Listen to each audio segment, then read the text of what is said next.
Yeah, we can do that right now because we're joined by royalty, I guess you could say. Two-time Hall of Famer, Brent. We are zero-time Hall of Famers between the two of us. College Football Hall of Famer and WWE Hall of Famer. Join us right now, Ron Simmons. Ron, we appreciate your time on a busy day getting ready for the River City Wrestling Con right here in Jacksonville. How excited are you to get ready to meet the fans coming up this weekend?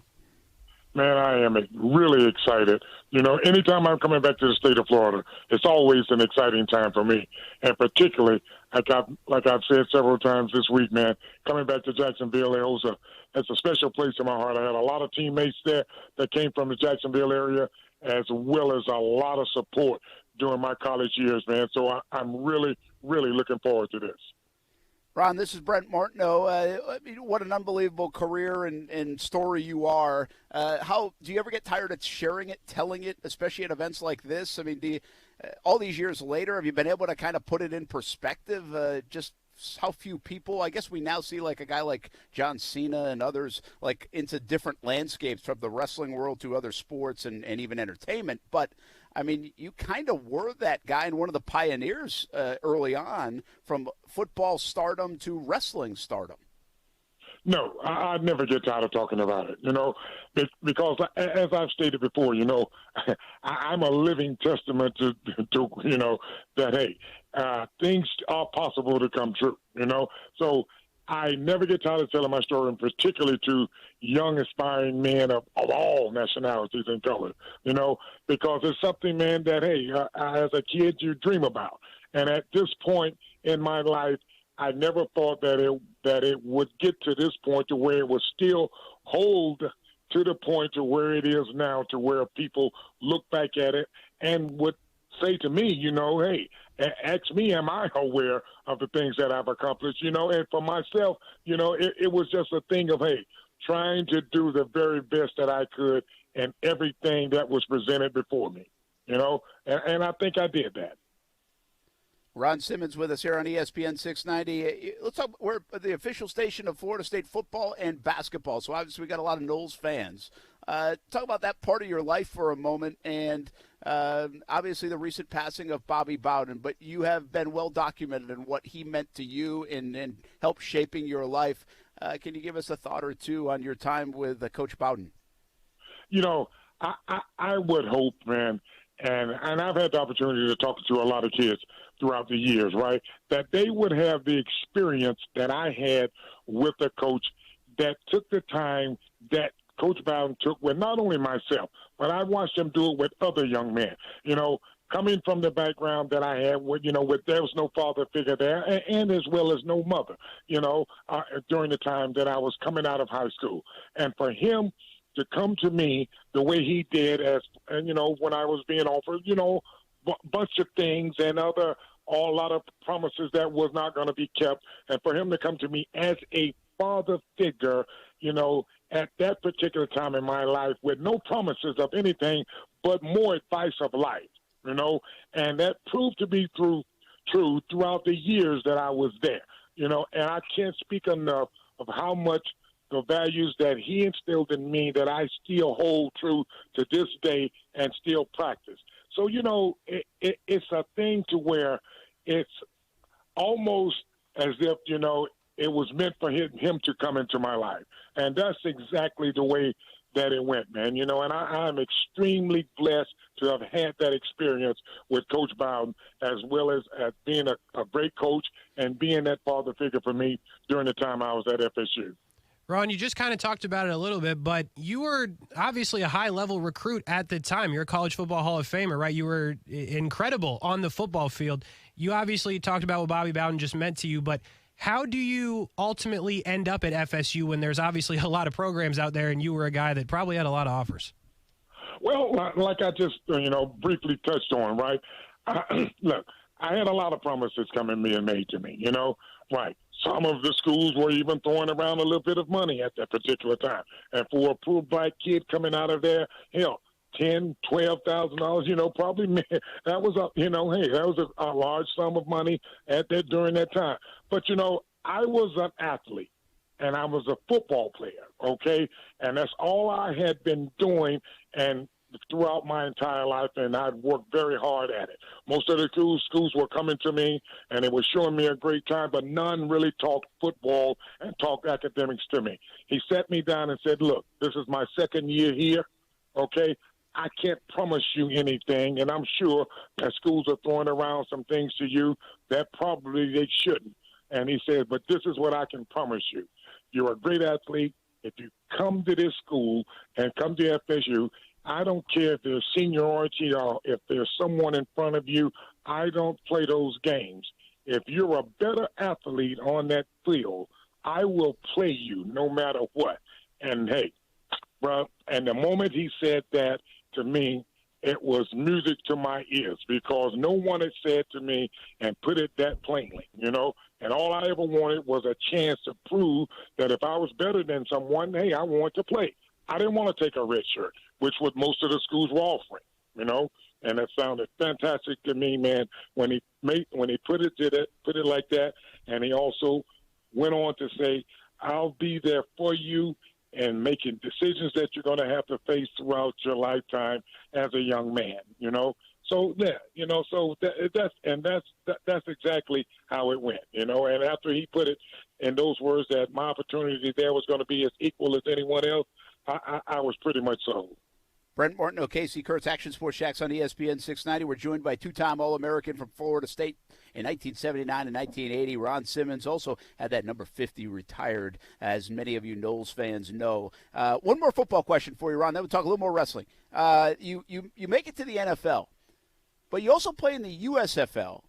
And I think at that point, if I've got my memory right, I mean, that's when the USFL was really cooking for a bit. Like, it was Herschel Walker, Doug Flutie. It was, how fun was the USFL for in that 83, 84, 85 kind of timeline when you were playing in it? It was absolutely fantastic, man. And those 3 years that we were there, hey, we were even at that point, we were out joining the Buccaneers when we were there.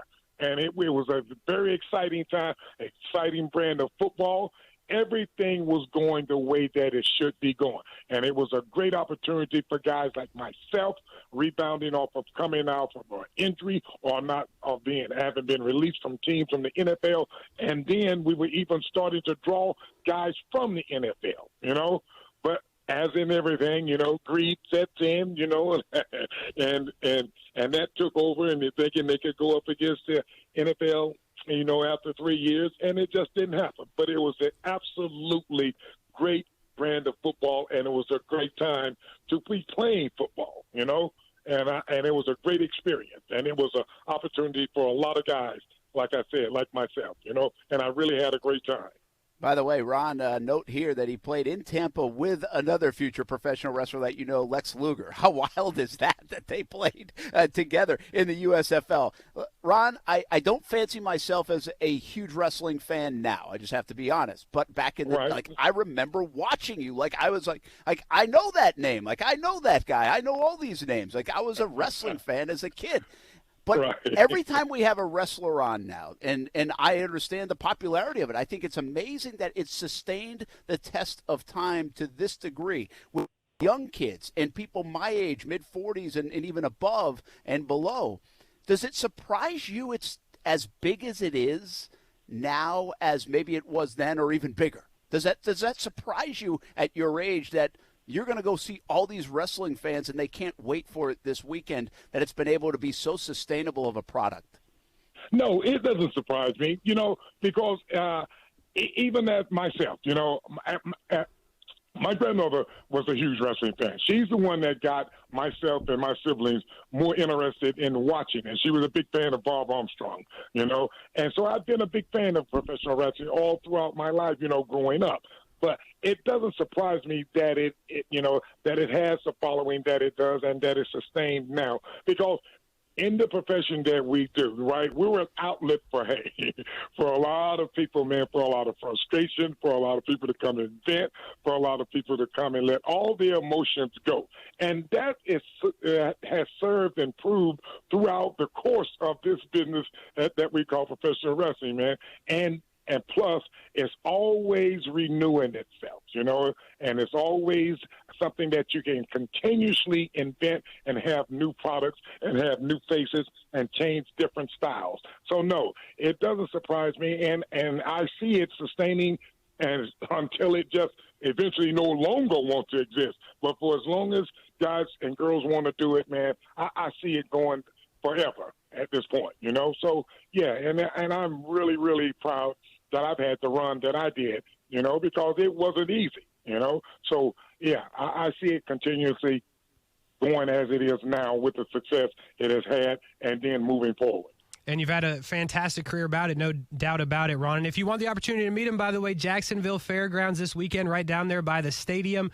Tickets, rivercitywrestlingcon.com again this weekend. Now, Ron, when you're out there meeting these fans, right, people coming up, getting autographs, getting selfies, how often do people yell damn at you? Listen, I can be walking through the airport, man, and have some 10, 12-year-old kid just turn around and say, hey, that's that damn guy, right?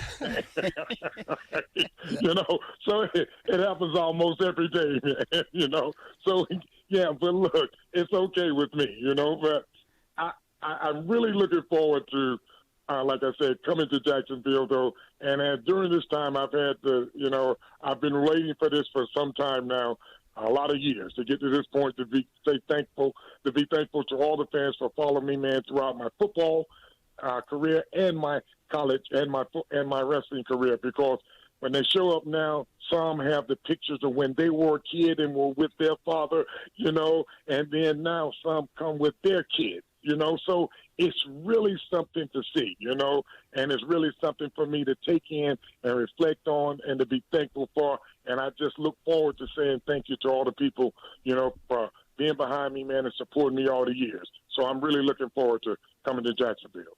Ron Simmons will be in Jacksonville this weekend, and he's with us in Action Sports Jacks on ESPN690. And I'm going to let you go, and I was going to I'm glad you brought up the word thankful, because we have a lot of different guests on, and we've interviewed a lot of people over the years, and some people get fatigued with celebrity or status or, yeah, I'm coming in here, maybe I'm getting a check or doing this or that. But I don't know you well, Ron, but I know from these 10 minutes that, like, you have this genuine appreciation and thankfulness and gratitude about you for your celebrity and stardom in your life. Is that just an outlook that you've chosen to keep instead of getting fatigued by it, or what's behind that for you? Well, listen, man, I know for sure, okay, without the support and help that I've gotten throughout my life coming up, and that's with random people, random strangers, okay, that I wouldn't be in the position that I'm in now. I understand what I had to go through and know what I went through. And I didn't get to this point without the help of others. And these are people that didn't have anything in it to gain anything out of it, okay? And, I mean, throughout the journey that I've gone through in football and in professional wrestling, there's always been someone that has helped me in some way. And these were people that I didn't even know. Okay, so this is something that I look forward to when I was on the road wrestling, to be able to come back and say thank you to the people for all of the wonderful years and the support. Okay, I've never forgotten how I got to the point, and I never want to forget that.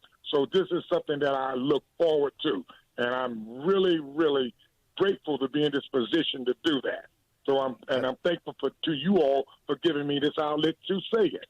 Well, that's awesome, and we can feel that genuine nature. We appreciate that. I think fans appreciate that, too. And one last thing, now that you worked your butt off all your life, if you did this and you created this name and fame for yourself, what are you up to now?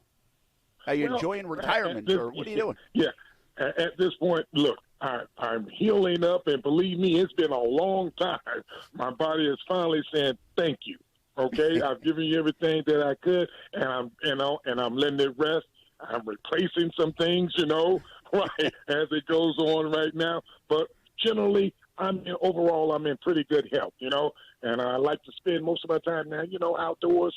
I'm an outdoors kind of guy. I'm a big country boy, so I like to do fishing and outdoors things at this point in my life, man. And like I say, when I get the opportunity to do these venues like this, coming back to Jacksonville, being at the fairground, I look forward to these. But most of the time now, I like to spend it with my grandkids and being outdoors. Well, you've earned that. Ron Simmons, let's get you on again. It was an enjoyable 10, 12 minutes. Thanks for taking some time, and have some fun in Jacksonville this weekend.